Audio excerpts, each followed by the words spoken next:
Hello friends, എല്ലാവർക്കും നമസ്കാരം. നിങ്ങളേവരും കാത്തിരിക്കുന്ന നയനയുടെയും ആദർശിന്റെയും ഇന്നത്തെ വിശേഷത്തിലേക്ക് എല്ലാ കൂട്ടുകാർക്കും സ്വാഗതം. എല്ലാവർക്കും നല്ലൊരു ദിവസം ആശംസിച്ചുകൊണ്ട് തന്നെ നമുക്ക് ഇന്നത്തെ വിശേഷത്തിലേക്ക് കടന്നാലോ. അതിനു മുമ്പായിട്ട് ആരെങ്കിലും നമ്മുടെ ചാനൽ ആദ്യമായിട്ട് കാണുന്നുണ്ടെങ്കിൽ ഒന്ന് സബ്സ്ക്രൈബ് ചെയ്ത് വെക്കണം. അതിനോടൊപ്പം തന്നെ നമുക്കൊരു 1K ലൈക്ക് ടാർജറ്റ് ഉണ്ട്.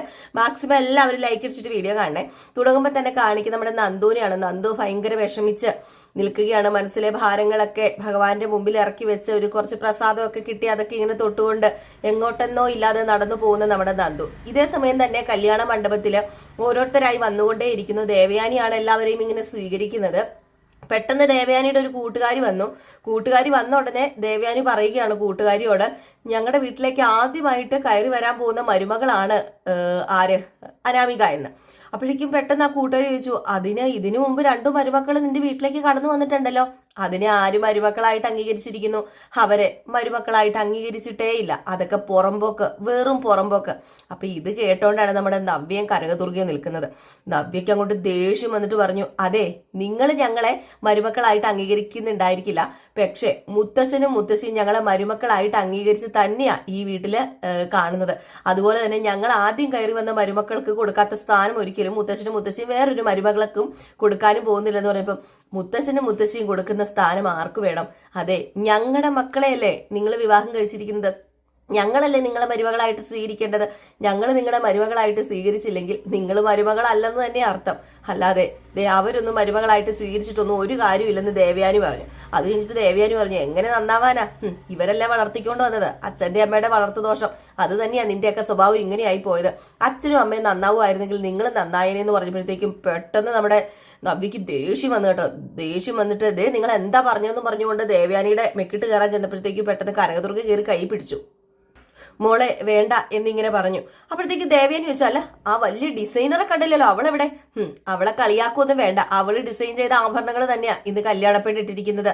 അതുമാത്രമല്ല, അവള് കാരണം കോടികളുടെ ലാഭമാ ഈ അടുത്ത കാലത്ത് മൂർത്തീസ് ജ്വല്ലറിക്ക് ഉണ്ടായേക്കുന്നത്. അല്ലെന്ന് പറയാൻ പറ്റില്ലല്ലോ എന്ന് പറഞ്ഞപ്പോഴത്തേക്ക് അവിടെ നിന്ന് കൂട്ടുകാരിയും പറഞ്ഞു, അത് ശരിയാ ദേവയാനി, നയനയുടെ വാർത്തയൊക്കെ ഉണ്ടായിരുന്നല്ലോ പത്രത്തില്. എന്തു വാർത്ത വന്നെന്ന് പറഞ്ഞിട്ട് എന്താ കാര്യം? കള്ളം പറഞ്ഞ് ജീവിക്കുന്ന കൂട്ടരാ, അതൊന്നും ക്ഷമിച്ചു കൊടുക്കാനേ എനിക്കും എന്റെ കുടുംബത്തിനും കഴിയില്ല എന്ന് പറഞ്ഞ് ദേവയാനി അങ്ങ് പോയിട്ടോ. ഇതേ സമയം നമ്മുടെ നവ്യക്ക് ദേഷ്യം വന്നിങ്ങനെ നിൽക്കാം.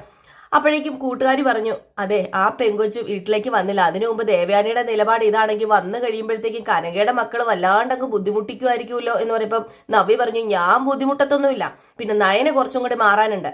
അങ്ങനെ മാറിക്കഴിഞ്ഞിട്ടുണ്ടെങ്കിൽ അമ്മായി അമ്മയുടെ ഈ സംസാരമൊക്കെ പാടെ അങ്ങ് നിർത്തിക്കോളും. നയനയ്ക്ക് കഴിവില്ലാഞ്ഞിട്ടാ ഈ അമ്മായിയമ്മ ഇങ്ങനെ കിടന്ന് ചെലച്ചുകൊണ്ടേ ഇരിക്കുന്നത് എന്ന് പറഞ്ഞു. ഇതേ സമയം ആയിക്കോട്ടെ നമ്മുടെ നന്ദുവിനെ വീണ്ടും കാണിക്കുകയാണ്. നന്ദു ഇങ്ങനെ റോഡിലൂടെ നടന്നു പോവുകയാണ് കേട്ടോ. ഒരു അന്തവും കുന്തവും ഇല്ലാതെയാണ് നന്ദു നടന്നു പോയിക്കൊണ്ടിരിക്കുന്നത്. നടക്കുന്നതിനിടയിൽ നമ്മുടെ അനിയുമായിട്ടുള്ള കുറച്ച് നല്ല നല്ല മുഹൂർത്തങ്ങളൊക്കെ ഇങ്ങനെ മാറി മാറി നന്ദു മനസ്സിൽ ചിന്തിച്ചു കൂട്ടിക്കൊണ്ടേ ഇരിക്കുകയാണ്. എടുത്തുപൊക്കി കറക്കിയതും ബൈക്കിൽ കൊണ്ടുപോയതും ഒക്കെ ആയ അവരുടെ കുറച്ച് നിമിഷങ്ങൾ ഉണ്ടായിരുന്നല്ലോ, അതൊക്കെ ഇങ്ങനെ മാറി മാറി മനസ്സിൽ ചിന്തിച്ചുകൊണ്ടേ ഇരിക്കുന്നു. പിന്നെ നന്ദുവിനെ ഇങ്ങനെ സൂം ചെയ്ത് കാണിച്ചുകൊണ്ടേ ഇരിക്കുന്നു. ഇതേ സമയമാണെങ്കിൽ കല്യാണ മണ്ഡപത്തില് കൂട്ടുകാരോട് നമ്മുടെ നന്ദുവിനെ തിരക്കുകയാണ് അനി ചോദിച്ചു, അല്ല നന്ദുവിനെ കാണുന്നില്ലല്ലോ, അവൾ എന്ത് ചെയ്യും? അവൾ ഇവിടെ എവിടെയെങ്കിലും കാണൂടാ. അല്ല, നീ എന്തിനാ അവളെ തിരക്കുന്നത് ഈ സമയത്ത്?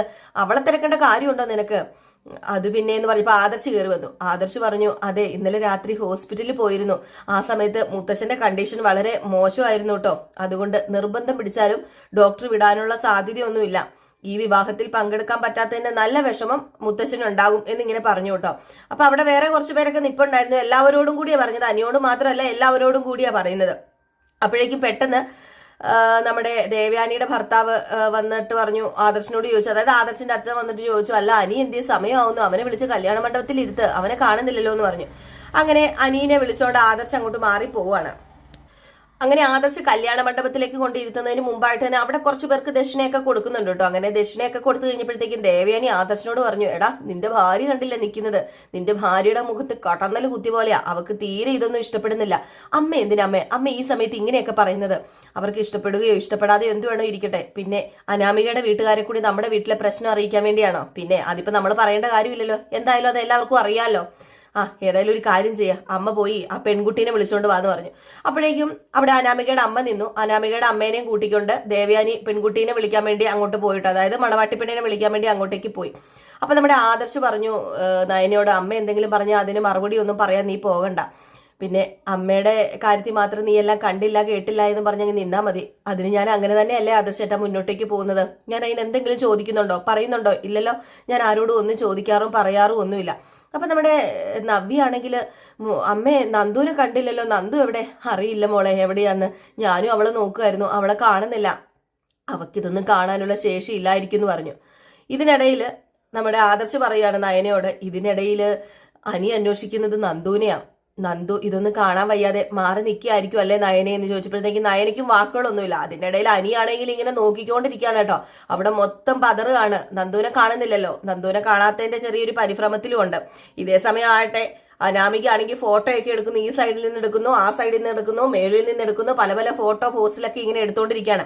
അപ്പോഴത്തേക്കാണ് അങ്ങോട്ടേക്ക് നമ്മുടെ രേവതിയും ദേവയാനിയും ഒക്കെ കടന്നു ചെല്ലുന്നത്. മോളെ ഇത് എന്തെടുത്തോണ്ടിരിക്കുക, സമയമായി, വാ മുഹൂർത്തത്തിന് സമയമായി, വാ മോളെ എന്ന് പറഞ്ഞ് വിളിക്കുകയാണ്. അപ്പോഴേക്കും അനാമിക പറഞ്ഞു, അയ്യോ എനിക്ക് എന്തോ ടെൻഷൻ പോലെ തോന്നുക. എന്തിനാ ടെൻഷൻ തോന്നുന്നത്? ഇഷ്ടപ്പെട്ട ആളല്ലേ താലി കെട്ടാൻ പോകുന്നത്. അതെ അതെ, ദേവയാനി പറയുന്നത് ശരിയാ. അനിയെ തന്നെ മതിയെന്ന് പറഞ്ഞ് വാശി പിടിച്ച് നിൽക്കുകയായിരുന്നു. അനി ഒന്ന് പിണങ്ങിപ്പോ എന്തൊരു വിഷമായിരുന്നെന്ന് അറിയാമോ എന്റെ മോൾക്ക്. അല്ല അനി ഹാപ്പിയാണോ? അല്ല മോൾ അനീനെ കണ്ടില്ലല്ലോ. അവനെ ആരോ അടിച്ചു പോലെ ഒരു പാടുണ്ട്, മുഖത്ത് ഇച്ചിരി പാട് കിടപ്പുണ്ട്. അപ്പം ദേവയാനി പറഞ്ഞു, അത് അടിച്ചതൊന്നുമല്ല, ബാത്റൂമിന്റെ ഡോർ തട്ടിയതാ. പക്ഷെ കണ്ടാൽ അടിച്ചതാണെന്ന് പറയത്തുള്ളൂ ദേവയാനി. അങ്ങനെ തല്ല് കിട്ടുന്ന സ്വഭാവമൊന്നും അനിക്കില്ലെന്നേ. അനി പാവ, അതും കൊണ്ടാ ഞാൻ തല്ലിയതല്ലെന്ന് പറഞ്ഞത്. അവൻ നല്ല പയ്യനല്ലേ, എന്തിനാ അവൻ അടി കൊടുക്കണത്? വിവാഹം വരെ ആദർശും അനി ഒരുപോലെയായിരുന്നു. വിവാഹം കഴിഞ്ഞ ശേഷം ആദർശിന്റെ സ്വഭാവം കുറച്ച് മാറിയിട്ടുണ്ട്. പക്ഷെ അനി ഇപ്പോഴും പഴയ ആള് തന്നെയാ, അതിനൊരു മാറ്റവും. അതുകൊണ്ട് മോക്ക് ഒരു ടെൻഷനും ഇല്ലാതെ അവന്റെ കൂടെ ജീവിക്കാം.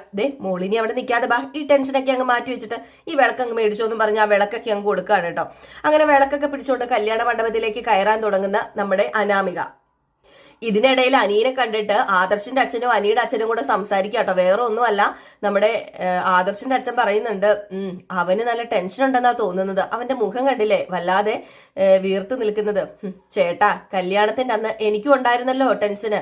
കല്യാണത്തിന്റെ അന്ന് ചേട്ടനില്ലായിരുന്നോ ടെൻഷൻ? ആർക്കാ കല്യാണത്തിന്റെ അന്ന് ടെൻഷൻ ഇല്ലാതിരിക്കുന്നത് എന്ന് പറഞ്ഞിട്ട് പെണ്ണ് വരുന്നുണ്ടല്ലോ എന്നിങ്ങനെ പറഞ്ഞു. ഈ സമയത്ത് അനാമിക വിളക്കൊക്കെ ആയിട്ട് കല്യാണ മണ്ഡപത്തിലേക്ക് വലതുകാലം എടുത്തു വെച്ച് കയറുകയാണ്. കയറിയതും അനിയുടെ മുഖത്തേക്കാണ് അനാമിക നോക്കിയത്. ഒരു തെളിച്ചവും ഒരു വെട്ടവും ഒരു മുഖപ്രസാദവും ഇല്ലാതിരിക്കുക. പെട്ടെന്ന് അനാമികയുടെ മുഖം അങ്ങ് മാറിയിട്ടോ. അപ്പോഴേക്കും അനാമികയുടെ മുഖം മാറിയിട്ട് അനാമിക നേരെ അനാമികയുടെ അമ്മ രേവതീനെ ഒന്ന് നോക്കി കഴിഞ്ഞപ്പോഴത്തേക്കും, അതൊന്നും സാരമില്ല മോളെ, മോൾ അങ്ങോട്ട് ചെല്ലാൻ പറഞ്ഞു. അത് നോക്കിക്കൊണ്ടിരിക്കേണ്ട കാര്യം ഇവർക്കില്ലല്ലോ, ഇവർക്കിപ്പോ പൈസയാണല്ലോ മുഖ്യം. അപ്പൊ അതുകൊണ്ട് തന്നെ ഇവര് അകത്തെ കല്യാണ മണ്ഡപത്തിലേക്ക് കയറി ചെന്ന് നമ്മുടെ അനാമിക വിളക്ക് അവിടെ വെച്ചിട്ട് ഇരിക്കുകയാണ്. അപ്പൊ നമ്മുടെ ജലജ ദേവയാനിയോട് പറഞ്ഞു, അസൂയോടുകൂടി ഒരുത്തി നിന്ന് നോക്കുന്നത് കണ്ടില്ലേ, കാണട്ടെ അന്തസ്സായി പെണ്ണുങ്ങളെ എങ്ങനെ കല്യാണം കഴിച്ച് അയക്കുന്നതെന്ന് ആ കനകദുർഗി ഒന്ന് കാണട്ടെ, അവൾമാര് കണ്ടു പഠിക്കട്ടെ, അല്ലാതെ ഒളിച്ചും പാത്തും ഒന്നും അല്ലല്ലോ ഒരു വിവാഹം നടത്തേണ്ടത് എന്ന് പറഞ്ഞു. ഈ സമയത്ത് നമ്മുടെ നന്ദുവിനെ കാണാത്തത് കൊണ്ട് നയന് ചോദിച്ചു, അല്ലമ്മേ കാണുന്നില്ല, മുഹൂർത്ത സമയത്ത് പോലും നന്ദുവിനെ കാണുന്നില്ലല്ലോ, അവൾ എവിടെയായിരിക്കും അമ്മയെന്ന് ചോദിച്ചപ്പം, അറിയില്ലല്ലോ മോളെ അവൾ എവിടെയാണെന്ന്, അവൾക്ക് ഇതൊന്നും കാണാൻ പറ്റില്ലാഞ്ഞിട്ട് തന്നെ അവൾ വെളിയിൽ നിൽക്കുകയായിരിക്കും എന്ന് പറഞ്ഞു. പക്ഷെ നന്ദു വെളിയിലൊന്നും നിൽക്കുകയല്ല, വീണ്ടും നന്ദുവിനെ കാണിക്കുകയാണ്. നന്ദു ആ ഒരു റോഡിലൂടെ നടന്ന ഒരു പാലത്തിന്റെ മുകളിലേക്ക് വന്ന് ഇങ്ങനെ പാലത്തിന്റെ മുകളിൽ കയറി നിന്നിട്ട് താഴേക്ക് ഇങ്ങനെ നോക്കിക്കൊണ്ട് നിൽക്കുകയാണ്. മനസ്സ് അവിടെയും ഇവിടെയും ഒക്കെ ആയിട്ടാണ് നിൽക്കുന്നത്. ഒരിക്കലും മനസ്സിന് ഒരു ഉറപ്പുമില്ല. പക്ഷെ താഴേക്ക് നോക്കുമ്പോൾ അവിടെ ഒത്തിരി വെള്ളമൊന്നും കാണുന്നില്ല കേട്ടോ. അത്യാവശ്യം കുറച്ച് വെള്ളമൊക്കെ ഉണ്ട്, അത്രേ ഉള്ളൂ. എടുത്ത് ചാടണോ അതോ വേണ്ടയോ എന്നൊക്കെ ഓർത്തായിരിക്കാം നന്ദു അവിടെ നിൽക്കുന്നത്. ഇതേ സമയം വീണ്ടും കല്യാണ മണ്ഡപം കാണിക്കുന്നു. അപ്പൊ നയന ആദർശനോട് പറഞ്ഞു, നന്ദുവിനെ കാണുന്നില്ലല്ലോ ആദർശേട്ടാ, അവൾ ഇവിടെ എവിടെയെങ്കിലും കാണുമായിരിക്കും എന്നിങ്ങനെ പറഞ്ഞു. അപ്പൊ ഇതിനിടയിൽ ജാനകി ആണെങ്കിൽ ജാനകിയുടെ കെട്ടിയവനോടും പറയുന്നുണ്ട്, അല്ല മൊട്ടച്ചീനെ കാണുന്നില്ലല്ലോ, ആ മൊട്ടച്ചി ഇവിടെ എവിടെയെങ്കിലും ഉണ്ടാകുമോ? ഏതായാലും അവൾ എങ്ങോട്ടേലും പോയാൽ മതിയായിരുന്നു. താലികെട്ട് നടക്കുമ്പോഴത്തേക്കും എന്റെ മകനെയും മരുമകളെയും ഉണ്ടല്ലോ പ്രാഗി കൊല്ലും അവള്. അപ്പോഴത്തേക്കും ജാനകിയുടെ കെട്ടിയവൻ പറഞ്ഞു, നീ ഒന്നും മിണ്ടാതിരിക്കുക, ഇതൊക്കെ ആരെങ്കിലും അറിഞ്ഞു കഴിഞ്ഞാൽ ഉണ്ടല്ലോ വെറുതെ ഇതൊന്നും ഏടത്തിയൊന്നും അറിയാൻ പാടില്ല. ആരോടും ഞാൻ പറയില്ല, പക്ഷെ എന്നെ വേദനിപ്പിച്ചു കഴിഞ്ഞാൽ ഇനി ഞാൻ അവളുടെ കാര്യം എല്ലാവരോടും പറയും, പരസ്യമായിട്ട് തന്നെ വിളിച്ചു പറയും. അവളെ മാത്രമല്ല എല്ലാവരെയും ഞാൻ ഇവിടുന്ന് കൊണ്ടുപോകുന്നു പറഞ്ഞു. ഇതേസമയം കുറച്ച് ഗുണ്ടകളെ കാണിക്കുകയാണ്. വേറെ ആരും അല്ല കേട്ടോ, നമ്മുടെ അനാമികയുടെ ആ ഒരു പൈസ കൊടുക്കാൻ, അനാമികയുടെ അച്ഛൻ പൈസ കൊടുക്കാനുണ്ടല്ലോ, കുറെ പലിശക്കാരും അങ്ങനെ കുറെ പൈസ മേടിച്ചവരൊക്കെ ഉണ്ടല്ലോ. അപ്പൊ അവിടെ ഉള്ള ആ ഒരു ആൾക്കാരാണ് ഇങ്ങനെ കൂടി നിൽക്കുന്നത്. എന്നിട്ട് അയാൾ പറയുന്നുണ്ട്, നീ എത്രയും പെട്ടെന്ന് വിവാഹ മണ്ഡപത്തിൽ ചെന്നിട്ട് എന്തെങ്കിലും പ്രശ്നം ഉണ്ടാക്കണം, നിങ്ങൾ ആദ്യം ചെല്ലണം, അത് കഴിഞ്ഞിട്ടേ ഞാൻ ഇറങ്ങുന്നുള്ളൂ എന്നിങ്ങനെ പറയുക. അപ്പോഴേക്കും അയാൾ പറയുന്നുണ്ട്, എന്റെ പൊന്നടാ നിങ്ങളൊക്കെ ഈ പറഞ്ഞുകൊണ്ടിരിക്കാതെ പെട്ടെന്നൊന്ന് പോകാൻ നോക്ക്, കല്യാണം ആയതുകൊണ്ടേ അവനൊന്ന് പെട്ടുപോകും, അതുകൊണ്ടാ പറഞ്ഞത് മുഹൂർത്തത്തിന് മുമ്പ് അവിടെ എത്തണം, ഇന്ന് രണ്ടിലൊന്ന് തീരുമാനിച്ചേ പറ്റൂ. അനന്തപുരിയിലെ പയ്യന് അവന്റെ മോളെ കിട്ടുന്നത് കൊണ്ട് കൂടുതൽ അലമ്പൊന്നും ഉണ്ടാക്കാൻ പറ്റില്ല, തന്ത്രപരമായിട്ട് ഈ അവസരം മുതലാക്കുക ചെയ്യേണ്ടത്, കേറാന്ന് പറഞ്ഞു. പൈസ കിട്ടാൻ കുറെ ഉണ്ടല്ലോ അയാൾക്ക്, അതുകൊണ്ട് അയാള് ആ ചൊരുക്കിലാണ് കല്യാണ മണ്ഡപത്തിലേക്ക് പോകാൻ വേണ്ടി തുടങ്ങുന്നത്. ഇതിനിടെ വീണ്ടും കല്യാണ മണ്ഡപം കാണിക്കുന്നു, വീണ്ടും നയന നമ്മുടെ നന്ദുവിനെ തിരക്കുന്നു. അപ്പോഴേക്കും കനകദുർഗ പറയാണ്, അല്ല മോള് ഇവിടുന്ന് മാറി നിൽക്കുന്നത് തന്നെയാ നല്ലത്, അവൾക്ക് ഒന്നാമത് വിഷമമല്ലേ, അപ്പൊ അതുകൊണ്ട് തന്നെ മാറി നിൽക്കട്ടെ, അവൾക്ക് ഇതൊക്കെ കാണാനുള്ള ശേഷി ചിലപ്പം കാണത്തൊന്നുമില്ല, അതുകൊണ്ട് അവള് മാറി നിൽക്കുന്നത് നല്ലത്, നമ്മളിനി അവളെ തിരക്കൊന്നും വേണ്ട, അവൾ എന്താണെന്ന് വെച്ചാൽ ചെയ്യട്ടെ എന്നിങ്ങനെ കനകദുർഗ പറയുന്നുണ്ട്. കാരണം നന്ദുവിന്റെ വിഷമം അവർക്കറിയാലോ, അപ്പൊ ഈ വിവാഹം കാണാനുള്ള ശേഷി ഇല്ലാന്നും അവർക്കറിയാം, അപ്പൊ അതുകൊണ്ടുള്ള ഒരു മാറിനിപ്പാണ് എന്നാണ് വിചാരിക്കുന്നത്. മനസ്സ് പിഴച്ചു പോയി ആത്മഹത്യ ചെയ്യാൻ ഒരുങ്ങാണെന്നൊന്നും വിചാരിച്ചിട്ടില്ല. ഇതേ സമയം നമ്മുടെ ആ ഒരു പൈസ മേടിച്ച ആളുണ്ടല്ലോ, പൈസ കൊടുത്ത ആളുണ്ടല്ലോ, ആർക്ക്, അനാമികയുടെ അച്ഛനും അമ്മയ്ക്കും, അയാൾ വിളിക്കുകയാണ്. അയാൾ വിളിച്ചപ്പോഴത്തേക്ക് പേടിച്ചു വിറച്ചാണ് ഫോൺ എടുക്കുന്നത് അനാമികയുടെ അച്ഛൻ.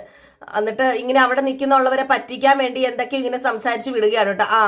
ഈന്നൊക്കെ സംസാരിക്കുന്നുള്ളൂ, പൂർണ്ണമായിട്ടൊന്നും സംസാരിക്കുന്നില്ല. പതുക്കെ എന്നിട്ട് അവിടെ നിന്ന് പുറത്തേക്ക് ഇറങ്ങിപ്പോവും. അപ്പൊ പുറത്തേക്ക് ഇറങ്ങി ചെല്ലാൻ പറഞ്ഞു കേട്ടോ. അപ്പൊ അതുകൊണ്ടാണ് പുറത്തേക്ക് ഇറങ്ങി ചെല്ലുന്നത്. അയാള് പുറത്തേക്ക് ഇറങ്ങി ചെല്ലാൻ പറഞ്ഞു. അപ്പൊ അവിടെ വെച്ച് എന്തെങ്കിലും ഡീലൊക്കെ ഉറപ്പിക്കാമെന്ന് വിചാരിച്ചിട്ടായിരിക്കാം അങ്ങേര് പുറത്തേക്ക് വിളിച്ചത്. ആദ്യം ഒന്ന് പുറത്തൊന്ന് സൗമ്യമായിട്ടോ പെരുമാറിയിട്ട് പോരെ അകത്ത് പോയി പെരുമാറേണ്ടത് എന്ന് ഈ പലിശക്കാരൻ വിചാരിച്ചു. അതുകൊണ്ടാണ് നേരെ അനാമികയുടെ അച്ഛനെ വെളിയിലേക്ക് വിളിക്കുന്നത്. അങ്ങനെ അനാമികയുടെ അച്ഛൻ വെളിയിലേക്ക് ചെന്നിട്ട് പറഞ്ഞു, ദേ ചതിക്കരുത്, ഒരിക്കലും ചതിക്കരുത്, താലി കെട്ടാൻ ഇനി 2-3 മിനിറ്റേ ബാക്കിയുള്ളൂ. അതുകൊണ്ട് തന്നെയാണോ ആ സമയത്ത് വന്നത്?